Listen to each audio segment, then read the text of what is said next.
안녕하십니까. 레슨몬TV의 뱃사부 배진환입니다. 오늘 모신 분은 10년 경력의 IT 전문 기자 출신이고요. IT 산업에 대해 쉽게 설명해주는 유튜브 채널 IT의 신 운영자이신 이형수 대표님을 모셨습니다. 간단하게 본인 소개 좀 부탁드리겠습니다. 네. 네. 안녕하십니까. IT의 신. 네, 저기 IT의 신이라는 이제 유튜브 채널을 운영하고 있고요. 네. 원래 전자신문 기자 이제 원래 10년 정도 이제 근무를 하다가 소재 부품 쪽을 또 이렇게 오래 담당을 했었는데 그래서 또 B2B 쪽으로 또 계속 이렇게 담당하다 보니까 이게 조금 이제 눈이 뜨여가지고요.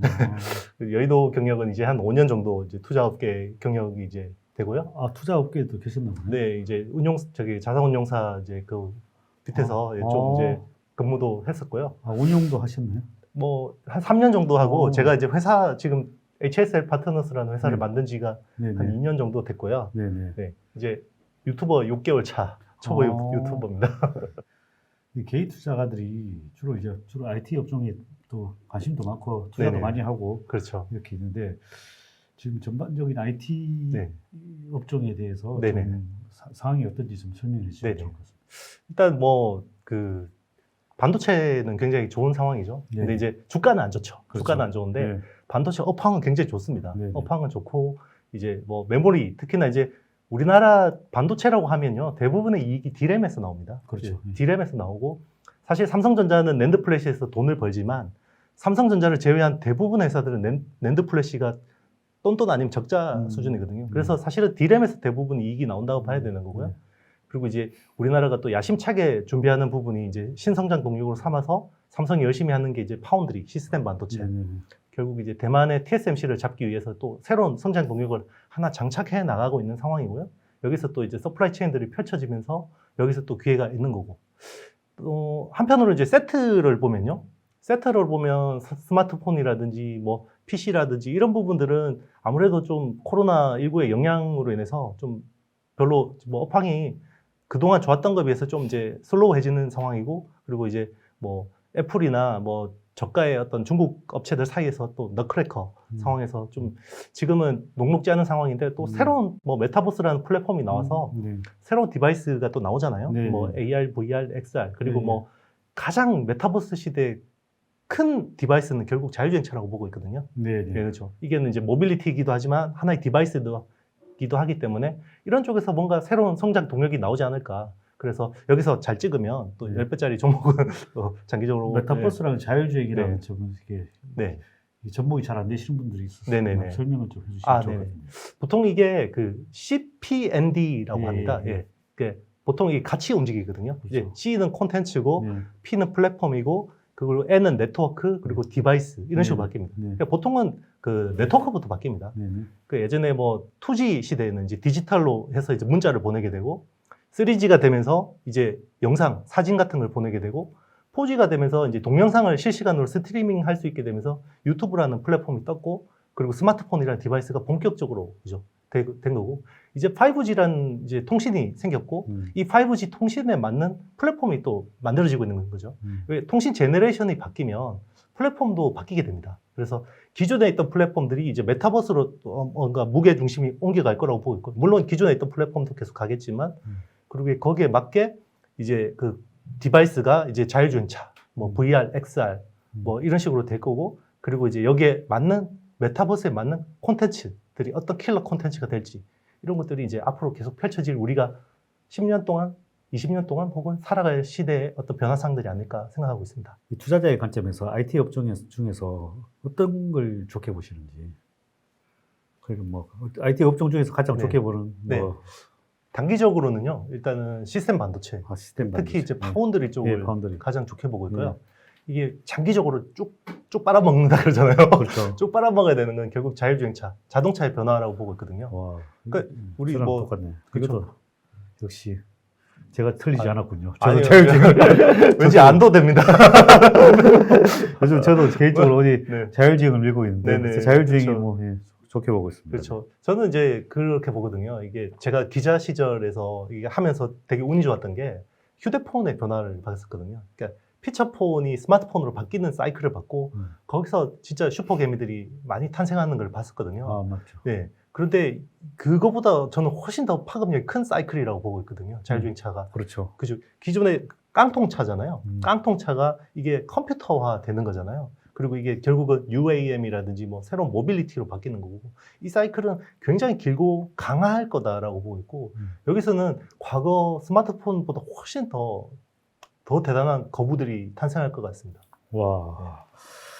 갑자기 네, 왠지 거부가 되실 것 같습니다. 흥분되는데. 갑자기 흥분되네요. 좀 더 슈퍼 고래가 되실 것 같습니다. 이제. 참고로 조만간에 우리 자율주행 관련 조사한 거 올라갑니다. 지금 벌써 찍어놨습니다. 깨알 홍보도 이렇게. 아니 이거보다 먼저 올라갈 수 있습니다. 그러면 미리 찍어놨기 때문에. 그리고 반도체를 얘기하면 삼성전자를 빼놓고 얘기할 수 없는데요. 네네. 그 반도체 산업을 이야기해서 반도체 산업의 핵심만 요약해서 한번 설명해 주시면 좋을 네네. 것 같습니다. 일단은 이제 그 반도체라는 게 우리는 이제 메모리 중심으로 사고를 하잖아요. 그렇죠. 근데 전체 시장이 100이라 그러면 메모리는 25에서 30% 정도밖에 비중이 안 되고 나머지 70에서 75% 정도는 비메모리. 네. 그렇죠. 비메모리라는 말도 우리나라밖에 없는 말이죠. 사실은 그래서 요즘에는 시스템 반도체라고 많이 이야기합니다. 네. 그래서 이제 나머지 메모리는 이제 디램하고 낸드 플래시인데 그걸 묶어서 나머지 다 비메모리라고 해버리는데 결국 그 중에서 이제 시스템 반도체 쪽에서도 결국 이제 파운드리. 이제 보통은 이제 반도체라는 건 설계가 있고 공정이라는 영역이 있는데 메모리는 설계하고 공정을 다 같이 합니다. 그런데 이제 시스템 반도체는 다 품종 수량 생산이기 때문에 설계업체가 다 공정을 할 수가 없습니다. 그래서 공정망 전담으로 해주는 파운드리라는 게 있는데요. 그게 세계적으로 유명한 대만의 TSMC가 있고요. 예, 삼성이 2등입니다. 그래서 이게 만약에 저는 삼성이 파운드리 시장에서 만약에 1등을 차지한다 그러면 우리나라 국민소득 4만 불 시대가 오지 않을까 저는 그렇게 보고 있습니다. 와, 흥분되네요. 근데 어쨌든 장비가 없어가지고 하고 싶어도 못한다는 얘기가 있던데. 아, 지금 그 장비라는 게 이제 뭐 보통 반도체 4대 공정이랍니다. 보통 8대 공정이라고 하는데 핵심은 4대 공정이고요. 보통 이제 증착 그리고 노광, 식각, 세정이라고 해서 이게 이제 전공정, 보통 4대 공정이라고 하는데요. 방금 이제 뱃사부님 말씀하신 거는 그 노광에서 EUV라는 장비가 있습니다. 극자외선 장비라는 게 있는데 이게 네덜란드 ASML이라는 회사가 독점하고 있습니다. 이 회사밖에 못 만들어요. 전 세계 어떤 나라도 만들 수 없고 예, 그게 딱 1년에 40대밖에 못 만들어요. 1년에 딱 40대 만드는데 20대는 TSMC 겁니다. 항상. 네, TSMC 거고 나머지 20대 가지고 누가 많이 받아오냐 이거 피 터지는데요. 얼마 전에 이재용 부회장이 네덜란드 날아갔던 것도 결국 그 13대, 원래는 할당이 11대 정도였습니다. 그래서 2대 정도 더 땡겨 온 거거든요. 그 넘어가서. 그래서 그만큼 지금 EUV 장비를 조달하는 게 문제고요. 이게 반도체가 이제는 점점 더 기술이 어느 정도 계속 진화하다 보니까 어느 정도 벽에 딱 막히는 지금 구간에 와 있는데 그게 뚫기 위해서는 EUV라는 장비가 필요합니다. 메모리도 그렇고 비메모리도 그렇고. 그렇기 때문에 지금은 EUV 장비를 누가 먼저 빨리 소싱하느냐가 되게 중요한 상황이고요. 그런 가운데 이제 파운드리 쪽에서 만약에 TSMC를 넘어선다 그러면 양쪽으로 넘어선다 그러면 결국 20대 이상 땡겨와야 되는데 그게 지금 쉽지 않은 상황인 거죠. ASML 입장에서는 최우량 고객인 TSMC한테 그렇죠. 먼저 배당을 해줄 수밖에 없는 그렇죠. 거잖아요. 네. 그렇죠. 저 며칠 전 신문 기사에서 테슬라 자율주행 칩 수준에서 뭐 삼성전자가 수주할 가능성이 뭐 유력하다고 나왔던데 어떻게 보십니까? 원래는 TSMC가 수주하는 걸로 알고 있었다가 최근에 이게 흐름이 좀 바뀐 것 같아요. 원래 지금 자율주행차에 뭐 테슬라가 압도적이죠. 전 세계적으로 테슬라가 자율주행차 쪽에서 압도적인 회사고 거기에 못지않은 회사가 이제 구글의 웨이모라는 이제 회사죠. 근데 구글 웨이모 AP, 그러니까 스마트폰의 두뇌라고 불리는 게 AP, 애플리케이션 프로세서인데요. 자율주행차도 다 AP가 이제는 굉장히 필요해집니다. 그래서 이제 AP를 웨이모는 삼성이 원래 파운드를 하기로 돼 있었고 테슬라 AP는 TSMC가 하기로 했었는데 요게 아무래도 좀 TSMC가 파운드리가 계속 공급이 부족합니다. 쇼티지가 나다 보니까 이게 그 틈을 파고 들어가서 삼성이 이 수주전에서 좀 성공한 거 아니냐. 그리고 이제 조만간 다음 달에 이재용 부회장이 미국 출장을 갑니다. 거기서 이제 미국 그 파운드리 20조 투자에 대해서 마무리 지을 거고 아마 테슬라 앨런 머스크 CEO를 만날 것 같습니다.